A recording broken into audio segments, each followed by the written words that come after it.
Welcome back. Today, May 29th, 2026, we are at what may be the most consequential moment of the entire Iran war. Not the bombing of Tehran, not the assassination of Khamenei, not the closure of the Strait of Hormuz, this moment, right now. Because today, the deal that could end this war is sitting on a table in Washington. The negotiators have signed off on it. Reuters confirmed it. Al Jazeera confirmed it. Axios broke the details. 4 independent sources told us it is done. And Donald Trump will not pick up the pen. His own Vice President, JD Vance, was asked today whether Trump would sign. Vance's answer was 4 words. It's still TBD, still to be determined. 3 months into a war, thousands dead, the world's most important waterway shut down, global energy markets in turmoil, American families paying historic prices at the gas pump, and it is still TBD. I want to explain to you today exactly what is happening in that room, and why this moment, this hesitation, this silence from the most powerful man in the world may tell us more about the failure of American strategic thinking than anything that has happened in the last 90 days. Let us begin. 3 months ago, on February 28th, Donald Trump launched the most significant American military operation since the Iraq War, Operation Epic Fury, massive coordinated strikes with Israel against Iran, the assassination of Supreme Leader Ali Khamenei, the beginning of a war that was supposed to be short, decisive, and transformative. I said at the time, and I want you to remember this, I said this will not be short. It will not be decisive, and it will not end where Washington thinks it will end. Today, 90 days later, here is where we are. The deal on the table, the memorandum of understanding that negotiators from both sides have agreed upon, contains the following terms. A 60-day extension of the current ceasefire. The Strait of Hormuz reopens immediately. No tolls, unrestricted to all traffic. Iran commits to clearing the mines it has laid in the waterway within 30 days. The United States progressively lifts its blockade of Iranian ports as traffic is restored. And after all of that, after Hormuz is open and ships are moving, negotiations begin on Iran's nuclear program. Read that carefully, because I wrote in February, the very week this war started, that this is exactly where it would end. Iran would not surrender. Iran would not collapse. Iran would hold the strait and negotiate from a position of strength, and Washington would eventually come to the table on Iran's terms. That is what is happening today. The question is no longer whether this deal is good or bad. The question is, why won't Trump sign it? And what happens to the world if he doesn't? Let me give you the full picture of what is actually in this memorandum of understanding, because the details matter enormously, and the mainstream media is not explaining them clearly. According to Axios, which first broke the story and confirmed by Reuters, CNN, Al Jazeera, and CBS News, here is what the MOU contains. First, the ceasefire extension. The current ceasefire, which has been violated repeatedly by both sides, which has seen American jets bombing Iranian facilities and Iranian missiles targeting U.S. bases in Kuwait, that ceasefire would be formally extended for 60 days, not just informally continued, formally extended, with both sides signing the document. Second, the reopening of the Strait of Hormuz. This is the centerpiece. The strait, through which 20% of the world's seaborne oil flows, through which the energy supply of Japan, South Korea, India, China, and most of Southeast Asia passes, would reopen. Immediately, no tolls, no restrictions, no Iranian authorization required for ships to pass. I want you to understand what that means economically. Oil prices fell the moment the news of a possible deal leaked. Markets reacted immediately. The reopening of Hormuz, even the possibility of it, moved global energy markets in real time. That is how important this single waterway is. Third, the mines. Iran has laid sea mines in the Strait of Hormuz over the course of the war. These are not trivial. They are a genuine threat to commercial shipping. Under the MOU, Iran commits to clearing those mines within 30 days of signing. Fourth, the U.S. blockade. In response to Iran's closure of Hormuz, the United States launched its own blockade of Iranian ports. Nothing in, nothing out. This has strangled Iran's economy further on top of the existing sanctions. Under the MOU, the U.S. blockade would be lifted progressively, step by step, as Iran fulfills its commitment to reopen and demine the strait. Fifth, the nuclear issue. This is where it gets complicated. And this is, I believe, the core reason Trump has not signed. The nuclear issue, Iran's enrichment program, its stockpiles of highly enriched uranium, its advanced centrifuges, is not resolved in this MOU. It is deferred. It will be addressed in negotiations that begin after Hormuz reopens during the 60-day period. Trump launched this war saying he wanted Iran's nuclear program dismantled. Permanently, unconditionally. Rubio used the phrase unconditional surrender in March. This MOU does not deliver that. It delivers a ceasefire, an open strait, and a promise to talk about nuclear issues later. That gap between what Trump said he wanted and what this deal delivers is why the pen has not touched the paper. Now let us talk about why Trump is hesitating, because this is the most important question of the day. I have spent 50 years studying American foreign policy. I have watched presidents make decisions, and fail to make decisions under pressure. And I want to give you my honest assessment of what is happening in that situation room right now. There are, in my view, three reasons Trump has not signed. Reason one, Israel. Israel launched this war alongside the United States. Israel's stated objective was not just to damage Iran, it was to permanently eliminate Iran's nuclear capability, to destroy Natanz, to destroy Isfahan, to destroy Fordow, to set Iran's nuclear program back by decades. This MOU does not do that. It defers the nuclear issue to future negotiations that may or may not produce the outcome Israel wants. CNN reported last week that Israel is still quietly preparing contingency strikes on Iranian nuclear facilities, a plan that would blow up the entire negotiation if executed. Netanyahu and his government have made clear, through back channels and public statements, that they view this deal as insufficient. Trump cannot sign a deal that Israel publicly condemns. His political coalition, his donor base, his ideological commitments, all of them tie him to Israel in ways that constrain his freedom of action. And so he waits. He tries to get Israeli buy-in, and every day he waits, the ceasefire frays further. Reason two, the nuclear demand. Trump told the American public, repeatedly in press conferences, on social media, in interviews, that this war was about Iran's nuclear program. He said Iran would never get a nuclear weapon. He said this was non-negotiable. This MOU does not resolve the nuclear issue. It creates a process for negotiating it later. Trump can sign it and call it a first step toward a historic deal. Or he can refuse to sign it and say he will not accept anything less than Iran's full nuclear surrender. The problem is that Iran has made absolutely clear, Iran's foreign ministry said it again today, May 29th, that there will be no nuclear discussions until the war formally ends and sanctions are lifted. Iran's position is end the war first, nuclear talks second. Full stop. Washington's position has gradually shifted toward accepting this sequencing, but Trump has not publicly admitted that shift, and signing this MOU would make that shift visible to everyone, which is politically costly. Reason three, his own pattern. I have observed Trump's decision-making throughout this war, and I have identified a pattern that I described in my writing in March, and again in April, and again now. Trump threatens, he sets deadlines, he escalates verbally, and then, when a face-saving off-ramp is offered, he takes it, but insists on maximum credit and minimum acknowledgement that he is compromised. He did it in April, threatening that a whole civilization will die tonight, and then accepting Pakistan's ceasefire offer 90 minutes before his own deadline. He did it in May, announcing Operation Project Freedom to force open Hormuz, then pausing it 2 days later and calling it great progress. He will likely do it again here. He will sign this MOU, but he will wait until the last possible moment, extract maximum concessions on language, and announce it as a personal triumph that no other president could have achieved. That is not analysis. That is pattern recognition. And in 50 years of watching American presidents, I have learned that patterns are more reliable than statements.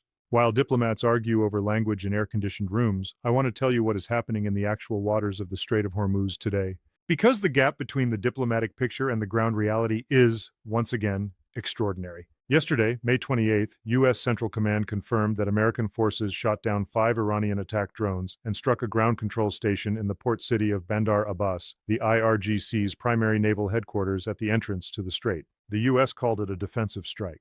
Iran's Revolutionary Guard responded by firing a ballistic missile toward Kuwait, where a large American military base is located. The Kuwaiti army confirmed its air defenses were responding to hostile missile and drone threats. Kuwait condemned the attack and called on Iran to immediately halt what it described as a serious escalation. Iran's IRGC said the Kuwait strike targeted the U.S. base responsible for earlier strikes in Bandar Abbas and warned that any repeat would bring, their words, a more decisive response. So let me summarize the situation on the ground as of this morning, May 29, 2026. Both sides are simultaneously negotiating a ceasefire extension and shooting at each other. U.S. forces are striking Iranian military facilities. Iranian forces are firing ballistic missiles at countries hosting American bases. And the diplomats are arguing over a couple of language points. I wrote about this dynamic in April. I called it a structural contradiction that made the ceasefire inherently unstable. You cannot negotiate peace while conducting military operations against the other side. The two activities undermine each other. Every strike gives hardliners on both sides a reason to reject compromise. Every missile fired makes it harder for the moderates to sell a deal to their own governments. This is not a new observation. It is a fundamental principle of conflict resolution that Washington seems constitutionally incapable of absorbing. We are now exactly 3 months, 90 days, from the start of Operation Epic Fury.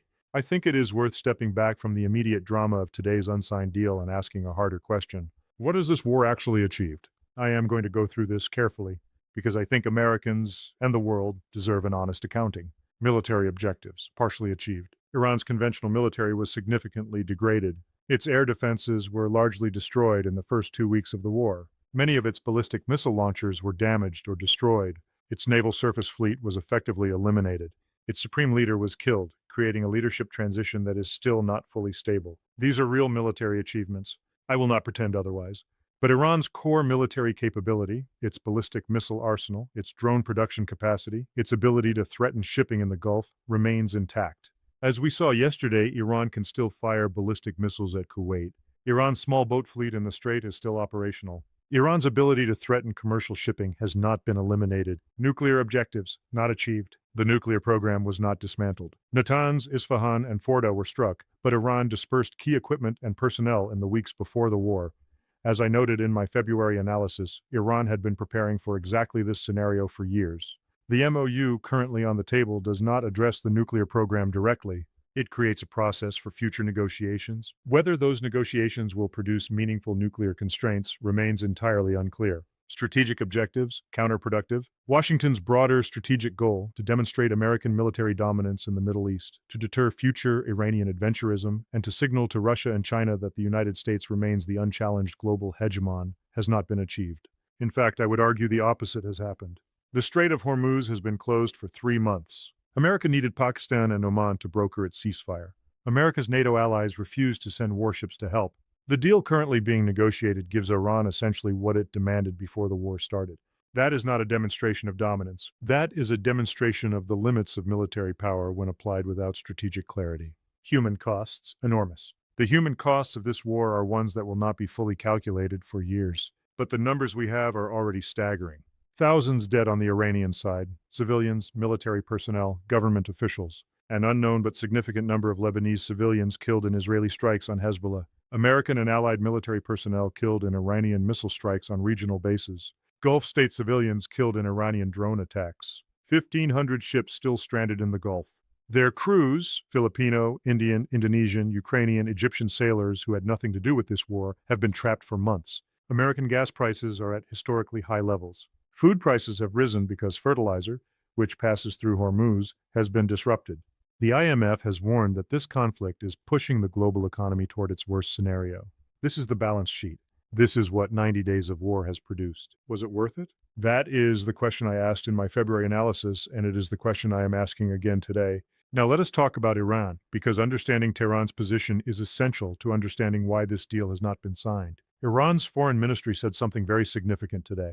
They said, and I am paraphrasing carefully, that at this stage they are focused on ending the war and there are no negotiations on the nuclear issue. That statement is not a rejection of the deal. It is a clarification of sequencing. Iran is saying, we will talk about nuclear issues, but not now. Not in this MOU, not as a condition for ending the war. And Iran has been consistent on this point from day one. I want you to understand why Iran holds this position so firmly, because it is not simply stubbornness or bad faith. Iran has watched what happened to Muammar Gaddafi in Libya. Gaddafi surrendered his nuclear program voluntarily, cooperated with the West, and was subsequently overthrown and killed. Iran has drawn a very specific lesson from that experience. Nuclear capability is the ultimate deterrent. The moment you surrender it is the moment you become vulnerable to regime change. Iran's leadership, whatever we think of them, whatever their crimes at home and abroad, is not suicidal. They are rational actors pursuing their survival. And from their perspective, surrendering their nuclear program as a precondition for ending a war they did not start is a guarantee of their eventual elimination. This is why the sequencing matters so much. Iran will accept nuclear constraints, but only within a broader agreement that includes real security guarantees, lifted sanctions, and normalized relations. Not as a down payment for peace, but as part of a comprehensive settlement. Washington has not been willing to offer those guarantees. And that gap, that fundamental difference in how the two sides understand what a deal must contain, is the real reason the pen has not touched the paper. I want to step back now and look at this crisis through a wider lens, because what is happening today in Washington and Tehran is being watched very carefully in Moscow and Beijing, and what those two capitals conclude from this moment will shape global security for years to come. Russia has been largely absent from the Iran crisis. Moscow issued statements. Moscow voted at the UN Security Council. Moscow expressed concern. But Moscow did not act. It did not provide Iran with meaningful military support. It did not threaten consequences for American strikes on Iranian soil. It stayed on the sidelines. I have written about this repeatedly, and I will say it plainly again. This is a strategic mistake of historic proportions. Russia's logic, as best I can understand it, is this: Iran is not a formal ally. Russia is already under enormous pressure from Western sanctions over Ukraine. Opening a second front by actively supporting Iran would risk an escalation with the United States that Moscow is not prepared for. Better to stay neutral and hope the crisis resolves itself. That logic is understandable, but it is wrong. Because the lesson Washington is drawing from Russia's passivity is not that Moscow is being prudent. The lesson is that Moscow is afraid. And that conclusion, accurate or not, is encouraging exactly the kind of adventurism that makes the world more dangerous. China's position is somewhat more active. Beijing helped broker the initial ceasefire in April. Chinese diplomats have been in contact with both sides, and China's economic stake in this crisis, its dependency on Gulf oil, its trade routes through the region, gives it more direct incentive to push for resolution. But China has also not put any real pressure on Washington. No threats, no ultimatums, no suggestion that American military action in the Gulf region carries costs for the U.S.-China relationship. And so, Washington has concluded, correctly based on the evidence, that it can conduct a major war in the Persian Gulf, close the world's most important energy waterway for 3 months, kill thousands of people, and face no meaningful pushback from either of the two powers that could actually constrain American behavior. That conclusion is dangerous, not because it is wrong in the immediate term, but because it sets a precedent. If this worked, if Washington achieved its military objectives in Iran without consequences from Russia or China, what comes next? Which country is next on the list? What other red line will be crossed? I do not know the answer to that question, but I believe it is the most important question of this entire crisis. And I believe history will judge Moscow and Beijing harshly for failing to provide the clear signals that might have prevented this war from starting in the first place. Now I want to address the scenario that nobody wants to think about, but that everybody needs to understand. What happens if Trump does not sign this deal? What happens if the negotiations collapse in the next 48 hours? I see 3 immediate consequences. First, military escalation. The ceasefire is already under severe strain. We saw yesterday Iranian missiles fired at Kuwait, American jets bombing Bandar Abbas. If the deal collapses, both sides lose the diplomatic incentive to restrain their military responses. The next incident in Hormuz does not stay small. It becomes the pretext for the next major offensive. Trump has threatened repeatedly that he will strike Iran with overwhelming force if negotiations fail. Iran's IRGC has said that any repeat of recent American strikes will bring a more decisive response. These are not rhetorical positions. They are operational commitments from military establishments that are already in conflict. Second, economic catastrophe. Hormuz has been effectively closed since March 4th. That is nearly 3 months. The world's energy markets have adapted as much as they can, rerouting, drawing down reserves, implementing rationing, but those adaptations have limits. If Hormuz remains closed for another 60 days, if the deal collapses and the war continues, we are looking at oil prices that could reach levels not seen since the 1970s energy crisis. American gas prices could hit $6 or $7 per gallon. Inflation, already at its highest level in years, would accelerate. The IMF has said this is its worst-case scenario. We would be living it. Third, regional escalation. Iran has shown, over the last 3 months, that it is willing and able to strike targets beyond its borders. Bases in Kuwait, Qatar, Bahrain, the UAE, Israeli cities. The Baraka nuclear plant in the UAE, the only nuclear power plant in the Arab world. If the war continues, those strikes continue. And every strike on a Gulf state is a strike on a country that has been trying to stay out of this conflict. Saudi Arabia, the UAE, Kuwait, they have populations, infrastructure, economies that are being put at risk by a war they did not choose. The regional consequences of continued conflict are not linear. They are potentially catastrophic in ways that are difficult to predict and impossible to fully control. Let me give you my honest assessment of where this goes. I have been doing this for 50 years. I have seen many negotiations that seemed stuck break open suddenly. I have seen many deals that seemed done collapse at the last minute. I do not make predictions lightly, but I will give you my honest reading of this situation. I believe Trump will sign this MOU. Not today, not immediately, but within the next several days. Here is why. The political pressure on Trump to end this war is now coming from directions he cannot ignore. His own party is fracturing. House Republicans canceled a war powers vote last week because they did not have the numbers to defeat it. A bipartisan majority to constrain Trump's Iran policy was forming in Congress. That has never happened before. American gas prices are approaching $5 per gallon. Inflation is rising. American families are feeling this war in their wallets every time they fill up their tank. That is not an abstraction. That is a political reality that affects Trump's approval ratings and his party's prospects in the midterm elections. And the deal itself, whatever its limitations on the nuclear issue, delivers something Trump desperately needs. A headline, a victory, an announcement that he can frame as historic. Trump opens Hormuz. Trump ends war. That is a powerful political narrative, even if the underlying reality is more complicated. Trump will find a way to declare victory. He will insist on language changes that he can present as concessions from Iran. He will make a phone call to Netanyahu and claim Israeli approval. And then he will sign. But, and this is the crucial qualification, signing this MOU is not the end of the crisis. It is the beginning of the next phase. The nuclear issue remains unresolved. Iran has made clear it will not surrender its nuclear capability. Washington has said it cannot accept a nuclear Iran. Those two positions have not moved. The 60-day negotiation period that begins after signing, that is where the real battle begins. And I am not optimistic about its outcome. The history of U.S.-Iran nuclear negotiations is a history of hope followed by disappointment. The 2015 nuclear deal, the JCPOA, took years to negotiate, survived barely 2 years before Trump himself tore it up and ended in the war we are discussing today. Getting from an MOU to a durable peace will require something that has been missing from this entire crisis, a genuine American willingness to accept Iran as a sovereign state with legitimate security interests rather than a rogue regime that must be permanently subordinated. I have not seen evidence of that willingness in Washington. And until it emerges, the current pause, however welcome, is exactly that. A pause. Not, will Trump sign? He probably will.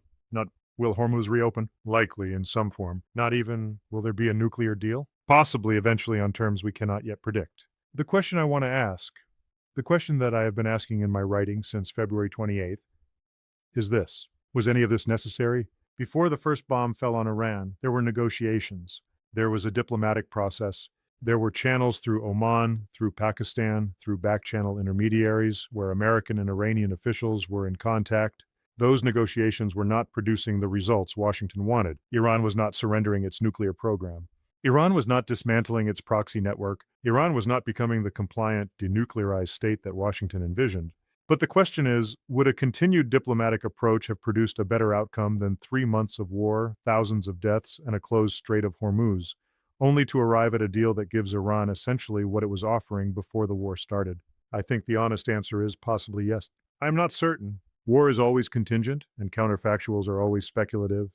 But the terms of the current MOU, ceasefire, Hormuz reopening, nuclear talks later, are not dramatically different from what a sustained diplomatic effort might have achieved without the bloodshed. That is not hindsight.